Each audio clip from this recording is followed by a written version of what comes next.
Helo, Aled Haydn Jones dwi i.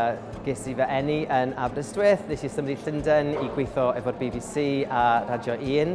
Mae'n bosib y pobl yng Nghymru yn gwybod fi fel BB Aled, a tu allan yng Nghymru, maen nhw'n gwybod fi fel Aled o'r rhaglen Christmoils.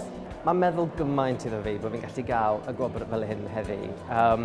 Mae'n hawdd just canolbwyntio ar gyrfa a gwaith a cymryd bob diwrnod yn meddwl am y cam nesaf. Felly beth sydd wedi bod yn dda amdano heddi a fi'n meddwl bod fi'n gallu edrych nôl dros gyrfa a gweld be dwi wedi wneud yng Nghymru a yn Llundain. A mae wedi bod yn diwrnod weddol emosiynol iddo fi hefyd. Dwi'n caru Aberystwyth. Dwi'n dod nôl i Aberystwyth pryd bynnag y gallai. A mae mam a dad yn byw mas. Mae unrhyw un yn Llundain yn trio gweud bod fi'n byw yn Llundain. Fi'n quicky gweud iddyn nhw, na, Aberystwyth yw adre.